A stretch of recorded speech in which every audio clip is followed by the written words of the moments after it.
এই যে তার মক্কা মদিনা সম্পর্কে তার হৃদয়ে যে আকুল আকাঙ্ক্ষা তামান্না আবেগ, এটা বৈদিক।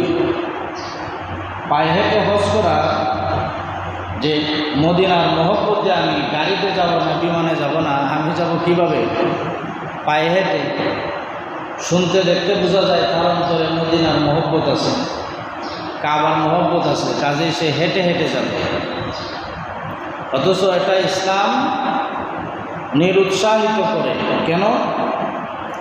রাসূল সাল্লাল্লাহু আলাইহি ওয়াসাল্লাম মদিনা থেকে মক্কায় যখন হজ করেন, শুধু কি হেঁটে গেছে না সোয়ার হইয়া গেছে? উটের মধ্যে সোয়ার হইয়া গেছে। মাত্র 200-300 কিলোমিটার জায়গা নবীজিও সাহাবায়ে কেরামকে নিয়ে হেঁটে যান নাই, কিছু হাঁটছেন, আবার সোয়ার হয়ে গেছে। এখন নবীজির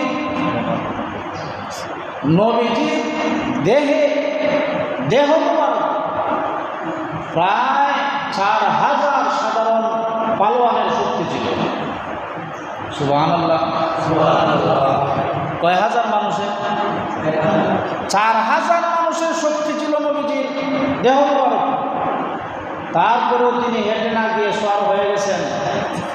আর আজকে দেখা যায় আমাদের মানুষ, তাদের আবেগ খুব বেশি কাজ করে। নবীজির চাইতে তাদের আবেগ বেড়ে গেছে যে তারা কি বাহনের ছড়ে না গিয়ে তারা হেঁটে যাবে মদিনায়। গত জুমায় সিলেটের ফয়সল নামে এক ব্যক্তি শাহজালাল রহমতুল্লাহ আলাইহির মাজার জিয়ারত করে সেও পায়ে হেঁটে হজের জন্য রওনা করে দিচ্ছে। কারবার দেখছেন? সে যুক্তি দাঁড় করাইল, আমি মারা গেলে আমাকে আর মানুষ ফয়সল বলে ডাকবে না, লাশ বলে ডাকবে। আমাকে দাফন করে দিবে, বাড়িতে রাখবে না, ঘরে রাখবে না। কাজে আল্লাহ ছাড়া কেউ আপন নাই। এই জন্য সে আপনারা আপন মনে করে কেউ করা শুরু করছে, হেঁটে হেঁটে হজের উদ্দেশ্য রওনা করে দিচ্ছে। অথচ আল্লাহ তাআলা কোরআনে বলেন, লা ইউকাল্লিফুল্লাহু নাফসান ইল্লা উসআহা, তোমাদের সাধ্যের বাইরে কোনো বোঝা আমি চাপাইয়া দিই নেই। এটা কি সাধ্যের ভিতরে না বাহিরে?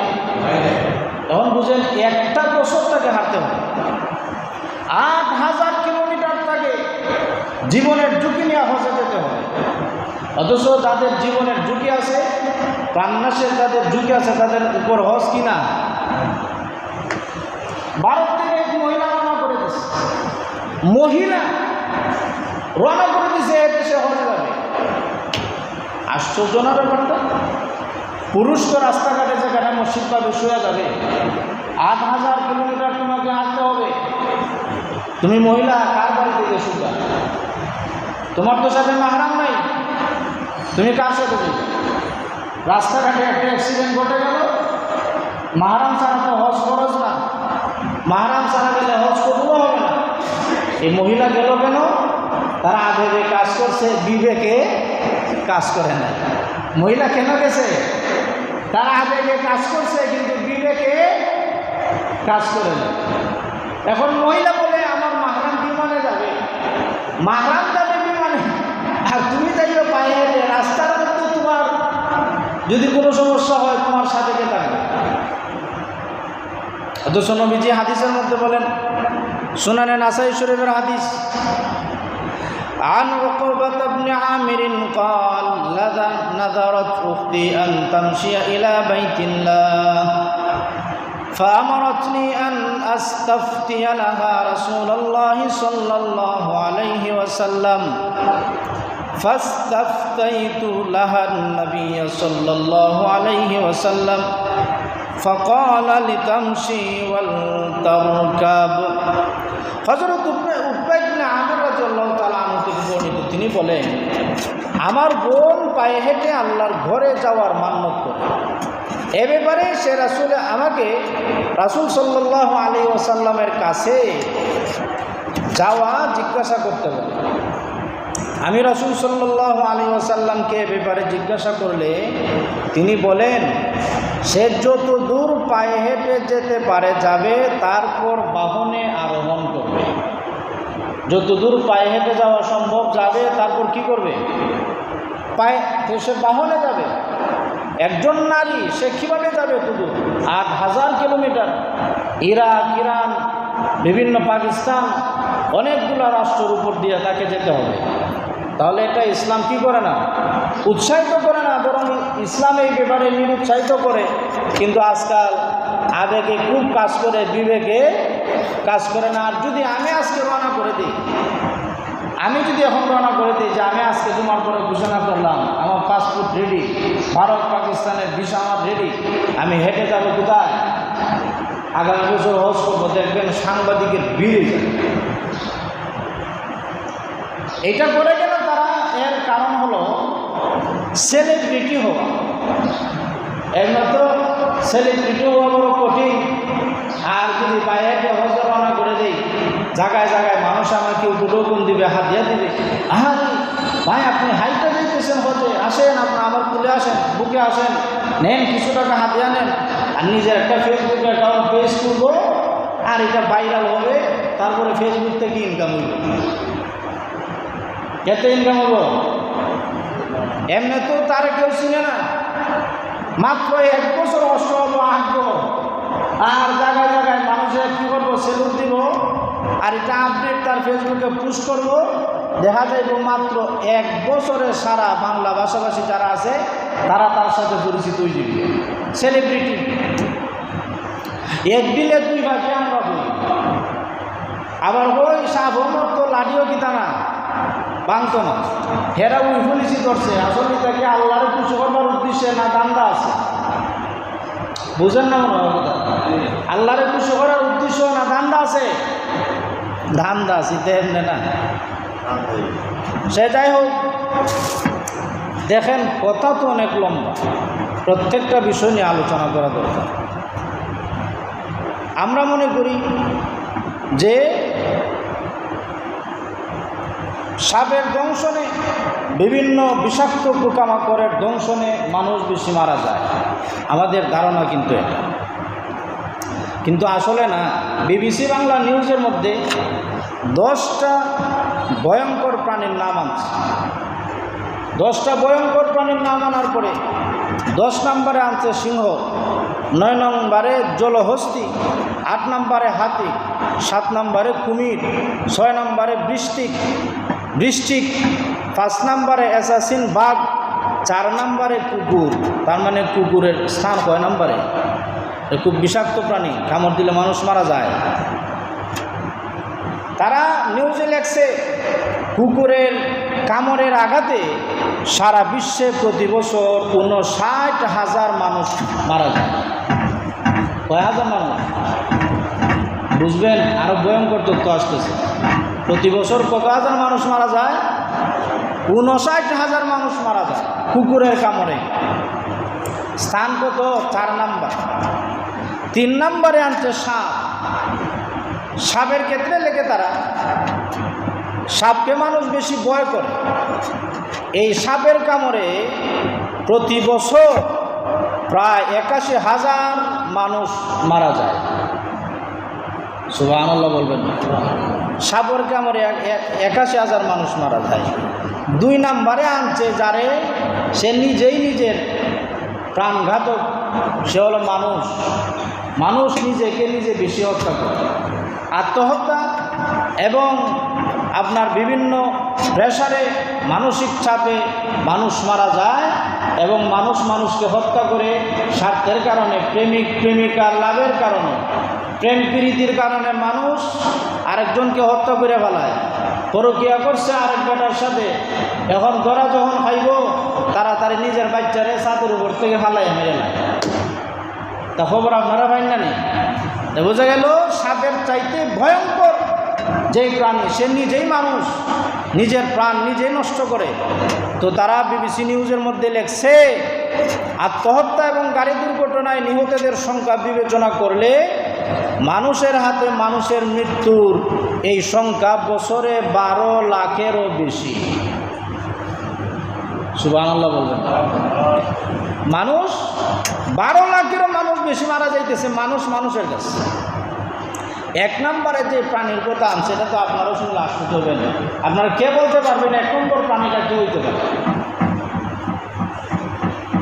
এক নম্বর প্রাণী এটা মশা। কিতা এটা আমরা করে করে থাকি। মশা এমন এক বিষধর প্রাণী। বিশ্ব স্বাস্থ্য সংস্থা বলছে শুধুমাত্র 2022 সালে বিশ্বের প্রায় 25 কোটি মানুষ মশাবাহিত ম্যালেরিয়ার রোগে আক্রান্ত হন, যাদের বড় অংশই আফ্রিকা অঞ্চলে। বুঝছেন নি? এদের মধ্যে প্রাণ হারান 6 লাখেরও বেশি মানুষ। 6 লাখ মশার কামড়ে 6 লাখ মানুষ মারা যায় এক বছরে। তো বোঝা গেল আমাদের ঘরের মধ্যে যেটা আমরা অবহেলা করি, এই মশাটা হচ্ছে মানুষের প্রাণঘাতক একটা বিষাক্ত প্রাণী। এই জন্য মশারে হেলা করতে নেই, আঙ্গিনা পরিষ্কার করে রাখা লাগে। মশারি সবসময় টান খাইয়া ঘুমানো লেগেছে যে আমিও মশারি কিতা করি না।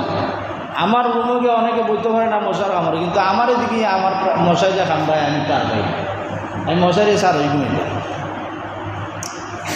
আচ্ছা, সে যাই হোক, এই যে অবস্থাটা, এই বিশ্বের মধ্যে সবচেয়ে বেশি মানুষ মারা যায় মানুষের আঘাতে।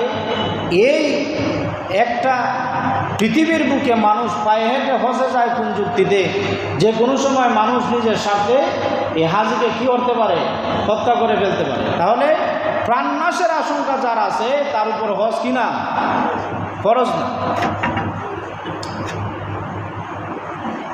আপনারা জানেন চলতেছে জিলহজ মাস, হয়তো আগামীকালকেই মহররমের 1 তারিখ হবে, চাঁদ যদি আজকে উঠে যায়। মহররমের আলাদা ফজিলত আছে, তাৎপর্য আছে, গুরুত্ব আছে। এই মহররম মাসটা হচ্ছে মুসলমানদের মাস। মুসলমানদের নববর্ষ হচ্ছে মহররম মাস। মুসলমানদের নববর্ষ কোন মাস? জানুয়ারি আর বৈশাখ। কথা কন না? বৈশাখ হচ্ছে বাঙালিদের নববর্ষ, আর মহররম হচ্ছে বিশ্ব মুসলিমের নববর্ষ। মহররম কার নববর্ষ? বুঝে থাকলে সবাই জুড়ে বলেন, এটাই মানে দায়িত্ব। মহররম কি বাঙালিদের শুধু নববর্ষ না, বিশ্ব মুসলিমের নববর্ষ? মহররম হচ্ছে বিশ্ব মুসলিমের নববর্ষ, আর বৈশাখ হচ্ছে শুধু বাঙালিদের নববর্ষ।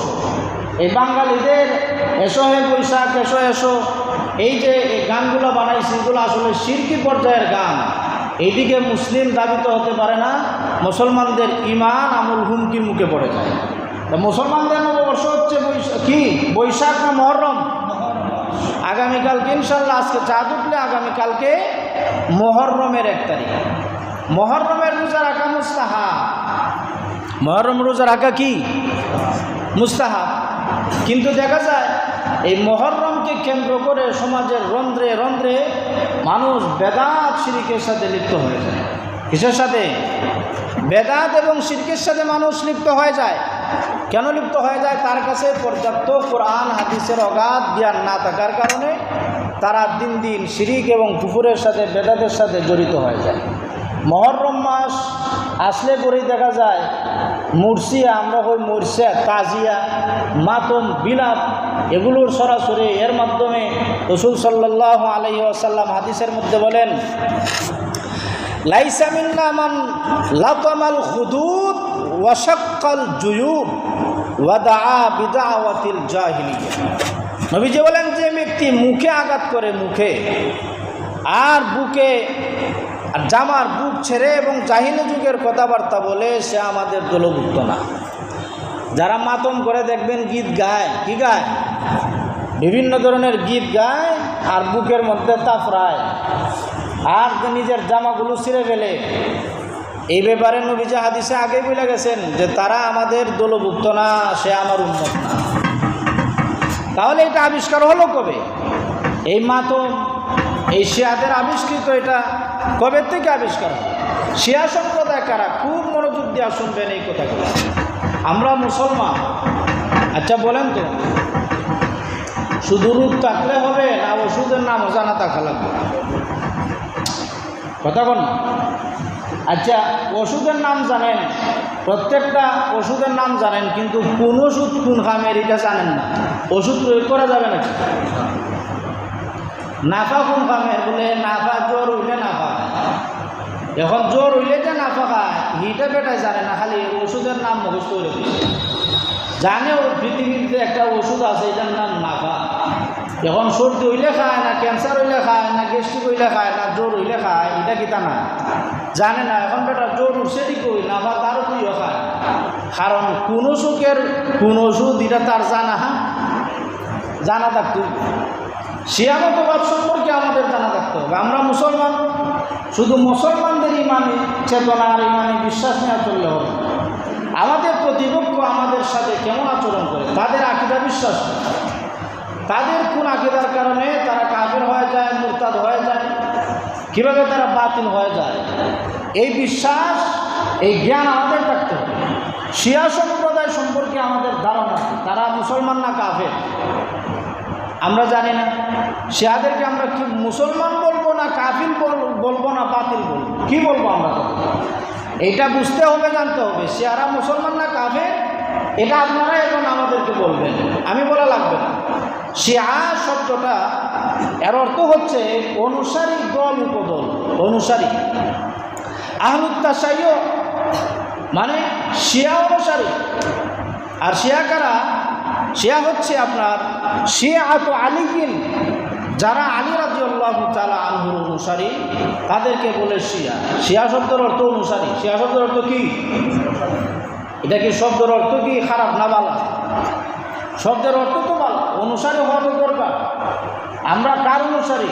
রাসূল কারীম সাল্লাল্লাহু আলাইহি ওয়াসাল্লামের অনুসারী। তো অনুসারী এটা ভালো শব্দ, শিয়া শব্দ ভালো শব্দ। কোরআনেও শিয়া শব্দে কোরআনের আয়াত নাযিল হয়েছে। তো তারা খারাপ কিভাবে? শিয়া শব্দের অর্থ যদি ভালো হয়, অনুসারে হয়, তারা খারাপ কিভাবে? কারণ খারাপ হওয়ার কারণ হলো তারা হচ্ছে শিয়াতু মুহাম্মদ সাল্লাল্লাহু আলাইহি ওয়াসাল্লাম না, তারা হচ্ছে শিয়াতু আলীন। তারা নবীকে বাদ দিয়ে আলী রাদিয়াল্লাহু তাআলা আনহু অনুসরণ করে, যার কারণে তারা হক না বাতিল? ইমানের আওয়াজ এখন হক না বাতিল? এই যে একটা দল বাহির হয়েছে শিয়া, এরা আজকে কালকে আবিষ্কার হয় নাই। রাসূল সাল্লাল্লাহু আলাইহি ওয়াসাল্লামের সাহাবায়ে কেরামের যুগ থেকে এই শিয়া মতাদর্শীরা তারা শিয়া দল উপদল প্রতিষ্ঠা করছে। এর পিছনে সুদি সেকে বাতাসকে করছে, এর পিছনে বাতাস করছে প্রখ্যাত কুখ্যাত এক ইহুদি আব্দুল্লাহ ইবনে সাবা। শিয়ার আবিষ্কার কারণ মুসলমান না ইহুদি? মুসলমান না ইহুদি? আব্দুল্লাহ ইবনে সাবা কুখ্যাত সন্ত্রাসী, সে মূলত ইহুদি। সে মুসলমানদের মধ্যে ডিভাইড করার জন্য, ফাটল তৈরি করার জন্য, মুসলমানের দ্বন্দ্ব লাগাই দেওয়ার জন্য আব্দুল্লাহ ইবনে সাবা সে ষড়যন্ত্র করলো কীভাবে মুসলমানদের ডিভাইড করা যায়। এই ফিকির করে সে শিয়া মতাবলম্বী মানুষ তৈরি করছে। তারা বলে এর মধ্যে তাদের যে ভ্রান্ত আকিদা, আমরা মনে করি সে আদের আকিদা মনে হয় এতটুকুই যে সে আরও মনে করে যে আসলে ওহি আসতেছিল আলীর কাছে, জিব্রাইল গুলে নিয়ে লইয়া গেছে মুহাম্মদের কাছে। এইটা তো একটা ভ্রান্ত আকিদা তাদের আছে, কুফরি আকিদা। এর বাইরেও অনেক আকিদা আছে। শিয়া যারা আছে তারা কালিমাতুত তাওহীদ আমাদের যেটা আছে এতটুকুকে তারা সন্তুষ্ট না, যথেষ্ট মনে করে। তারা কি মনে করে? তাদের কালিমা হচ্ছে লা ইলাহা ইল্লাল্লাহ মুহাম্মাদুর রাসূলুল্লাহ ওয়া আলিয়্যুন ওয়ালিয়্যুল্লাহ। নাউযুবিল্লাহ বলবেন। শিয়াদের একটা আকীদা হচ্ছে কুফরি আকীদা, হচ্ছে লা ইলাহা ইল্লাল্লাহ মুহাম্মাদুর রাসূলুল্লাহ, তারপরে তারা কি বলে? ওয়া আলিয়্যুন ওয়ালিয়্যুল্লাহ। এই বাক্যটা পরিপূর্ণ না করলে তাদের দৃষ্টিতে মুসলমান হওয়া যাবে না। আসলে এই কালেমা ইমান ইসলামে আকীদা না কুফরি আকীদা? জোরে বল না, এটা হচ্ছে কুফরি আকীদা। শুধু কি তাই? আমরা তো মনে করি যে খেলাফত নিয়ে শুধু দ্বন্দ্ব না, শুধু খেলাফত নিয়ে দ্বন্দ্ব না। তারা যেমন কালিমাতুত তাওহীদে যথেষ্ট মনে করে না, আলী রাদিয়াল্লাহু তাআলা আনহুর শানে আরেকটা কালেমা তারা বানাইছে। তাদের আকীদা হচ্ছে কোরআন এটা বিকৃত হয়ে যেতে পারে। নাউযুবিল্লাহর আওয়াজে বোঝা যায়। তাদের আকীদা কি কোরআন হেফাজত থাকবে না বিকৃত হয়ে যাবে? অথচ আল্লাহ রাব্বুল আলামিন কোরআনে কারীমের মধ্যে বলেন, ইন্না নাহনু নাযালনা যিকরা ওয়া ইন্না লাহু লাহাফিজুন। আল্লাহ বলেন, আমি কোরআন নাযিল করছি, কিয়ামত পর্যন্ত এই কোরআনের হেফাজতের জিম্মাদার আমি আল্লাহ। সুবহানাল্লাহ। কোরআনের জিম্মাদার যদি আল্লাহ হয়ে থাকে, এই জিম্মাদারি এটা বর্জন করে যদি শিয়ারা এটা আকীদা বিশ্বাস করে যে কোরআন বিকৃত হয়ে যেতে পারে, তাহলে ঈমান থাকবো না যাইব? তারা একটা সূরাও বানাইলেন, সূরার নাম দিছে ওয়ালায়া। আলাম নাশরাহ সূরার নাম দিছে ওয়ালায়া। কিভাবে তারা কোরআন বানাইল? বলে আলাম নাশরাহ লাকা সাদরাক ওয়া ওয়াদানা আনকা বিজরাক আল্লাযী আনকাযা যাহরাক ওয়া রাফা'না লাকা যিকরাক ওয়া জাআলনা আলিয়ান শাহরাক। আপনারা এই আয়াত কোনোদিন শুনছেন নি? এইরকম একটা আয়াতও তারা বানাইছে। এখন আপনারা বলেন, কোরআনে যদি কেউ যুক্ত করে অথবা কোরআনের একটা শব্দ হরফ নকতা মাইনাস করে, তাদের কি ঈমান থাকবে না যাবে? তাহলে এখন আপনারা বলেন, শিয়ারা মুসলমান না কাফের? শিয়ারা মুসলমান না কাফের? শুধু কি তাই?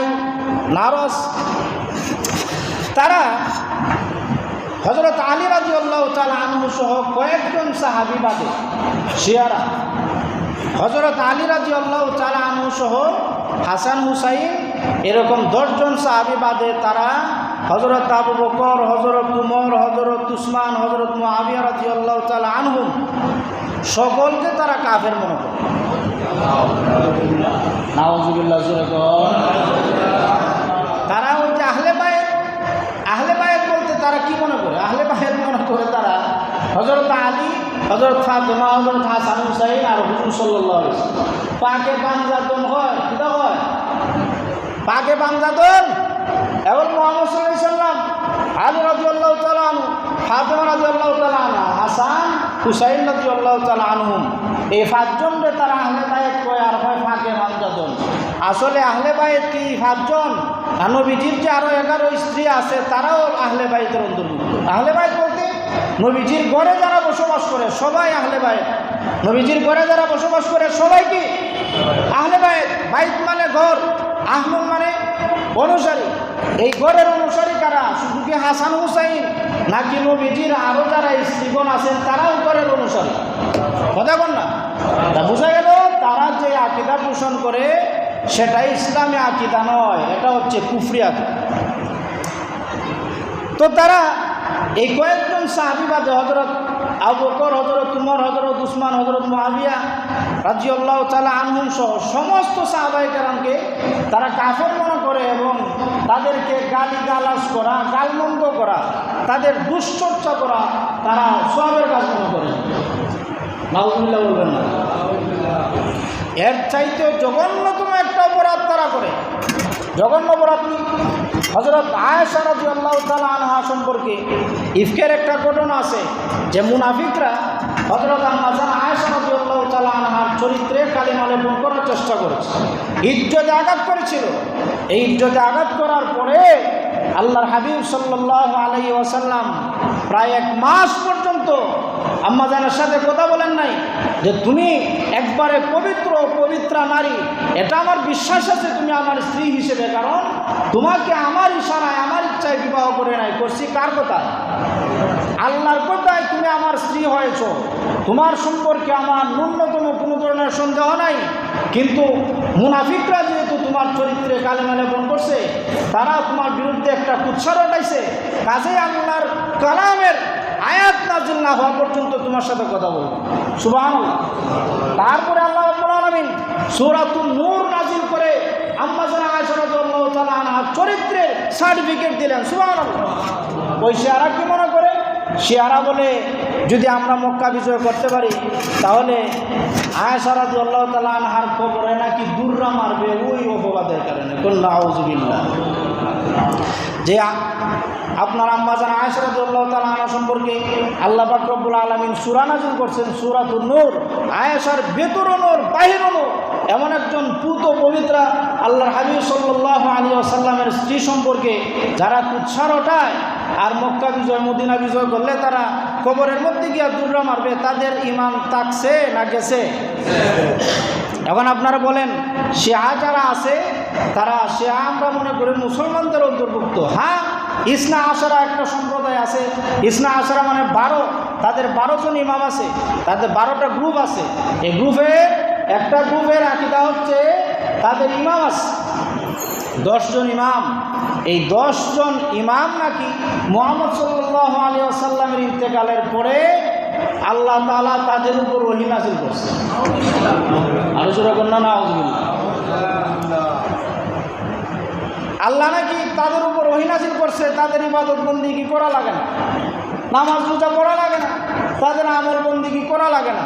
এই ধরনের 10 জন ইমামকে তারা নিষ্পাপ মনে করে আর মনে করে যে মুহাম্মদ সাল্লাল্লাহু আলাইহি ওয়াসাল্লামের ইন্তেকালের পরে তাদের উপরে আল্লাহর পক্ষ থেকে কি নাজিল হয়েছে? ওহী নাজিল হয়েছে। এখন আপনারা বলেন সাহেবে ওহী একমাত্র কে?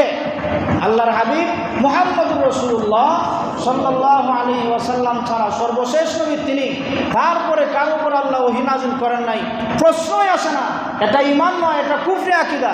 কাজেই যারা মুহাম্মদ সাল্লাল্লাহু আলাইহি ওয়াসাল্লামের পরে ইমামদেরকে মনে করে নিষ্পাপ, তাদের নামাজ রোজা লাগে না আর তাদের উপরে আল্লাহর ওহী আসে, ওহীর ভিত্তিতে তারা ফয়সালা করে কথা বলে, আসলে এই সমস্ত আকীদা ইসলামী আকীদা না কুফরি আকীদা? এখন আপনারা বলেন শিয়াদেরকে আমরা যে মনে করে দূর শিয়া আসিয়া এটা তো মুসলমানদের অন্তর্ভুক্ত, ঠিক আছে। 12টা গ্রুপ আছে, এগুলো বড় গ্রুপের কথা বললাম। ছোটো একটা গ্রুপ আছে, এই ছোটো গ্রুপের আকীদা হচ্ছে যে আল্লাহর হাবিব সাল্লাল্লাহু আলাইহি ওয়াসাল্লামের পরে হযরত আবু বকর, উমর, উসমানের আগে আলী রাদিয়াল্লাহু তাআলা আনহুর মর্যাদা। এইটা হচ্ছে সবচেয়ে ছোটোটা, সবচেয়ে ছোটো হচ্ছে এটা যে তাদের আকীদা হচ্ছে আবু বকরের উপরে আলীর মর্যাদা। এটা হচ্ছে খেলাফত নিয়ে রাষ্ট্র পরিচালনার ক্ষেত্রে স্থলাভিষিক্ত প্রতিনিধির ক্ষেত্রে তারা এখানে ধারাবাহিকতা রক্ষা করছে না। এরপরে এটাও আহলে সুন্নাত ওয়াল জামাতের আকীদা নয়। আহলে সুন্নাত ওয়াল জামাতের আকীদা হচ্ছে একমাত্র আবু বকর সিদ্দিক রাদিয়াল্লাহু তাআলা আনহু, তিনি হলেন হযরত মুহাম্মদুর রাসূলুল্লাহ সাল্লাল্লাহু আলাইহি ওয়াসাল্লামের পরবর্তী স্তরের লোক। সুবহানাল্লাহ বলুন। আচ্ছা, আপনারা বলেন এই সমস্ত কাজ যে হয় এটার মূল কারণ কি? তা এই ঈমান আকীদা কেন নষ্ট হয় আর মানুষ এই সমস্ত বিভ্রান্তিতে গিয়া কেন পড়ে? এর জন্য সবচেয়ে বড় দায়ী হচ্ছে মানসিকতা।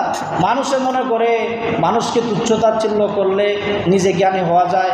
পড়াশোনা তো করে না, শুধু গালাগালি করে, ফেসবুকে সমালোচনা করে, এই সমস্ত কথাবার্তা বলে গজল বানাইয়া মনে করে এটা মনে হয় খুব জ্ঞানের কাজ। আসলে এটা জ্ঞানের কাজ না। এখন আপনাদেরকে বুঝাইব এটা কত বড় মূর্খদের কাজ। সময় তো অনেক কম, জরুরি আলোচনা পৃষ্ঠার পর পৃষ্ঠা করেছি।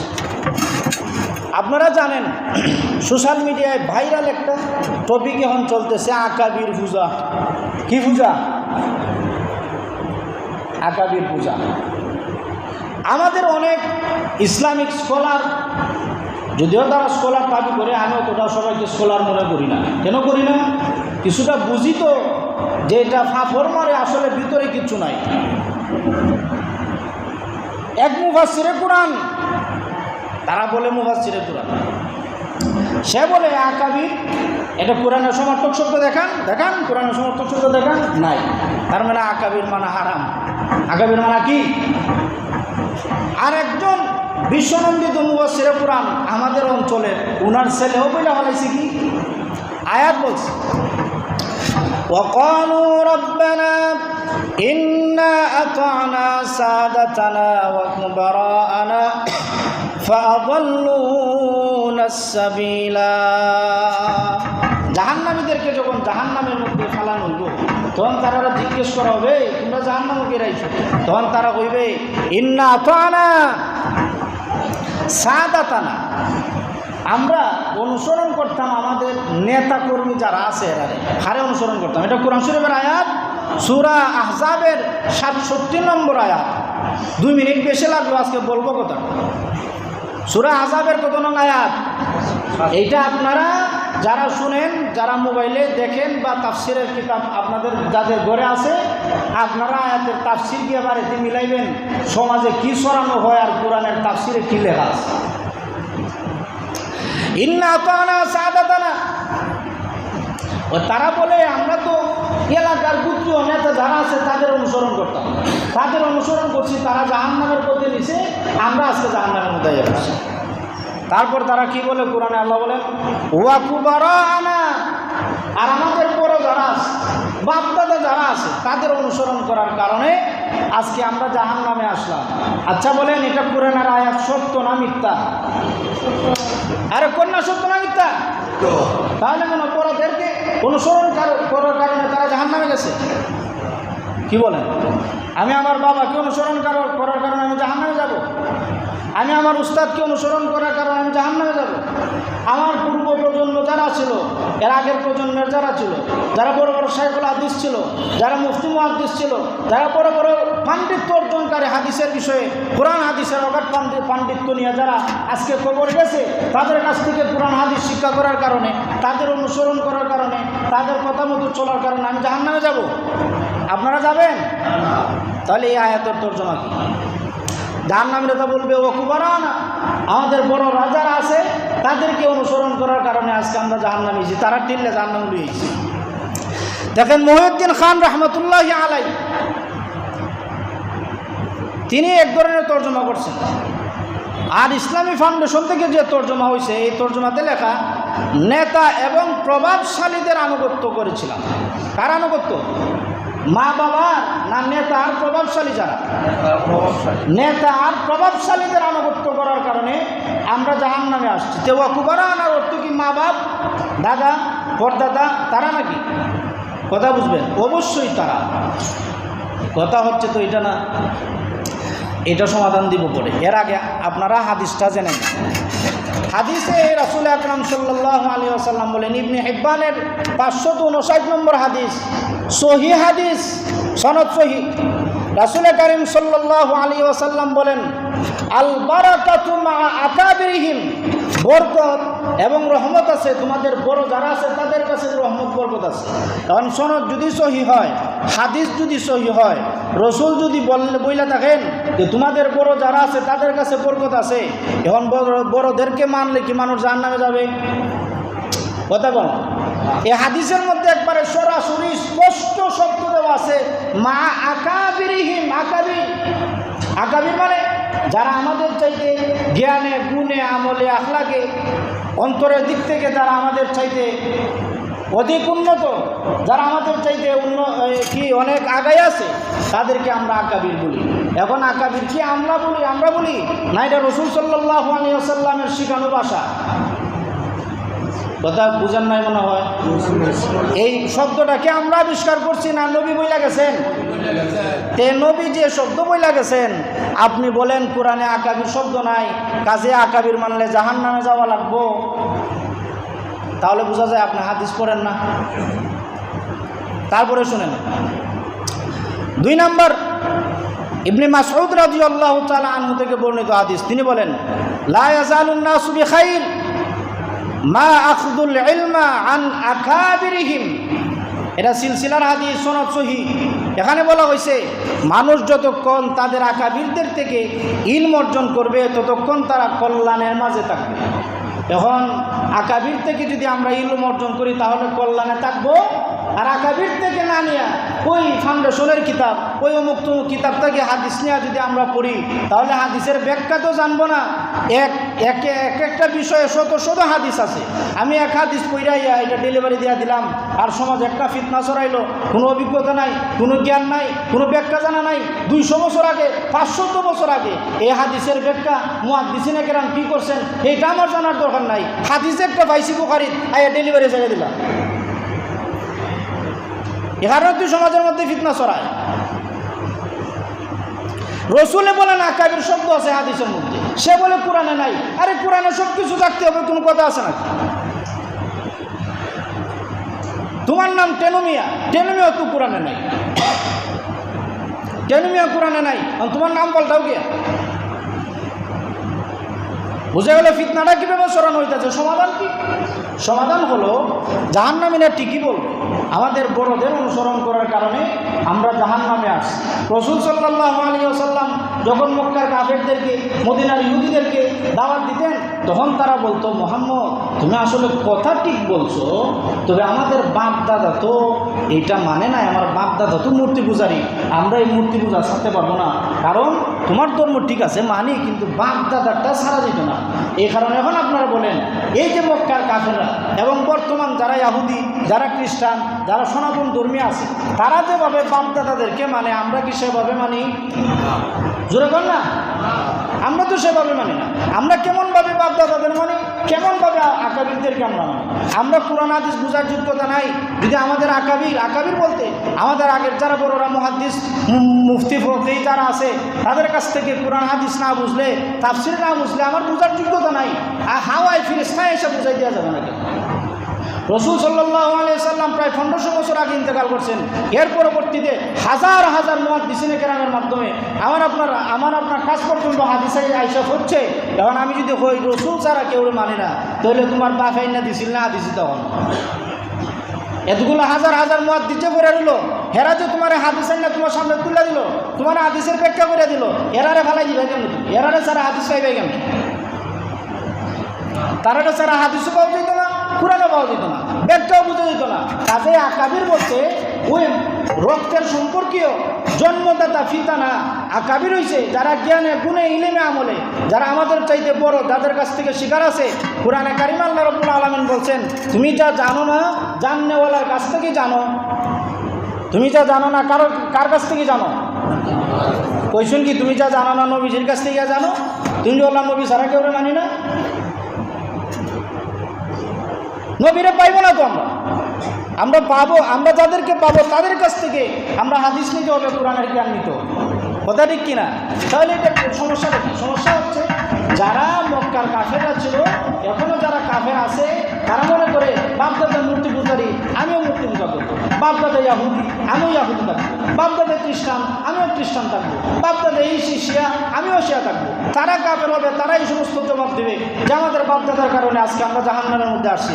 আমরা তো এটা বলতে পারবো না, কারণ আমাদের বাপদাদা মুসলমান। আপনার বাপদাদা কি হিন্দু নাকি? মুসলমান। আমাদের বাপদাদা মুসলমান, আমি আমার বাবার মতো মুসলমান হয়েছি, কিন্তু মুসলমান হিসেবে আমার বাবার জ্ঞান না থাকার কারণে ভুল ত্রুটি থাকতে পারে। এই ভুল ত্রুটি তো আমি মানি না।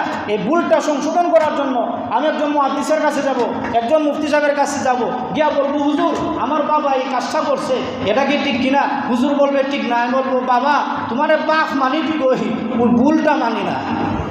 বাপ মানি ঠিক, ওই ভুলটা কি না? এখন আকাবির যারা আছে, যারা কোরআন হাদিসের পাণ্ডিত্য অর্জন করছে, এখন আমরা তাদেরকে কিভাবে মানি? তারা যতক্ষণ পর্যন্ত কোরআনের উপর থাকবে, আমরা ততক্ষণ পর্যন্ত তাদেরকে আকাবির মানি। তারা যতক্ষণ পর্যন্ত হাদিসের অনুসারী থাকবে, আমরা ততক্ষণ পর্যন্ত তাদেরকে আকাবির মানি। তারা যতক্ষণ পর্যন্ত রসুলের অনুসারী থাকবে, আমরা ততক্ষণ পর্যন্ত তাদেরকে আকাবির মানি। মন গড়া আকাবির মানি না, যে যেটা কইবাইতে কি লেখাই দেখবি। আকাবির মানতে হবে, কিন্তু আকাবির মানার ক্ষেত্রে একটু যাচাই বাছাই করতে হবে। আকাবির মুরব্বি মানতে হবে, একটু যাচাই বাছাই করতে হবে। যে হুজুর কথাটা তো বললো ঠিক আছে, আরেকজন হুজুর তো এর বিপরীত বলছে, কারণ আমি ভালো চাই যে আরেকজন ভালো আলেমের কাছে যাই, গিয়ে এটা সমাধান নিয়ে আসি। গিয়ে হুজুরে এমনি বলে, আরেক হুজুরে আরেকভাবে বলে। আসলে বিষয়টার সমাধান কি? তার চাইতে বড় মুহাদ্দিস, বড় ফকী যদি সুন্দর কোরআন হাদিস ভিত্তিক আপনাকে একটা সমাধান দিতে পারে, আপনি তাকে আকাবির হিসেবে মাইনা নেন, না মাইনা যাবেন কই? মানতেই হবে। কারণ আজই আকাবির পূজা, মুরব্বী পূজা, এই সমস্ত কথা মানুষে কেড়ে হয়। এটা হয় কেড়ে মানুষে গায়েল করবার লাগে। তা কেড়ে হয় গায়েল করবার লাগি। যে হয় মুরব্বী পূজা, আকাবির পূজা, গিয়া দেখবেন কেউ না কেউ মুরব্বী মানে আকাবির মানে কারো না কারো কিতাব ঘরে লুকায় লুকায় পড়তেছে। কাজে আসুন আমরা সবাই এই আখেরি যুগের যদি ফিতনা আছে, ফিতনা থেকে বাঁচার জন্য গত জুমায় বলেছিলাম সূরাতুল কাহাফ প্রতি জুমায় তেলাওয়াত করবো ইনশাআল্লাহ। আর কমপক্ষে সূরা কাহাফের প্রথম 10 আয়াত যদি পারি আমরা জুমার দিন তেলাওয়াত করব। এই দুনিয়াতে ফিতনায় ছড়ায় গেছে, ঈমান ইসলাম বোঝার জন্য ইউটিউব ফেসবুক যথেষ্ট না। আমরা বিশ্বস্ত একজন ভালো মুহাদ্দিস ভালো আলেমের কাছ থেকে আমরা ফিতনা সম্পর্কে জানার চেষ্টা করব, বোঝার চেষ্টা করব, আমল করার চেষ্টা করব। আল্লাহ রাব্বুল আলামিন আমাদেরকে তৌফিক দান করুন, বলুন আমিন। তার সঙ্গে একটা কথা, আগামীকাল থেকে হয়তো মহরমের 9 তারিখ আর 10 তারিখ রোজা রাখা মুস্তাহাব। নবীজি মদিনায় গেছেন কি আর দেখেন ইহুদিরা রোজা রাখে, তোমরা রোজা রাখো করে বলে আমরা তো রোজা রাখি। মুসা আলাইহিস সালাতু ওয়াস সালামকে তার উম্মত সহ এই দিনে মহরমের 10 তারিখে আল্লাহ রাব্বুল আলামিন ফেরাউনের আক্রমণ থেকে, কবল থেকে হেফাজত করছেন। ওই দিকে শুকরিয়া আদায় করে আমরা কী করি, রোজা রাখি। নবীজি বললেন তার তো তোমাদের চাইতে আমাদের হক বেশি, কারণ মুসা আলাইহিস সালাম মুসলমান, আমিও মুসলমান, তিনি মুসলমান আমি মুসলমান, ভাই ভাই তোমরা রোজা রাখবো, আমি রাখবো না কেন? তিনি বললেন যাও আমরা আশুরা রোজা রাখবো 10 তারিখ। সাহাবায়ে কেরাম বললেন ইয়া রাসূলুল্লাহ ইয়া হাবিবাল্লাহ, ইয়াহুদি খ্রিস্টানরা 10 তারিখ রোজা রাখে, আমরা যদি 10 তারিখ রাখি তাহলে এর সাথে একটা মিল হয়ে যাবে না? নবীজি বলেন তাহলে কি করবা, আগামী বছর থেকে 9 তারিখ আর 10 তারিখ এক রোজা বাড়াইবা, আর যদি 9 তারিখ রাখতে পারো না 10 তারিখ আর 11 তারিখ রোজা রাখবে, এটা মুস্তাহাব। নবীজি বলেন ইন্নী আহতাসিবু আলাল্লাহি আইয়ুকাফিরাস সানাতাল্লাতী ক্বাবলা, যদি এই রোজাগুলো মানুষের রাখে আল্লাহ রাব্বুল আলামিন তার পিছনের 1 বছরের গুনাহ মাফ করে দিবেন। আল্লাহ রাব্বুল আলামিন আমাদেরকে বুঝার এবং আমল করার তৌফিক দান করুন, আমিন। ওয়া আখিরু দাওয়ানা আলহামদুলিল্লাহি রাব্বিল আলামিন।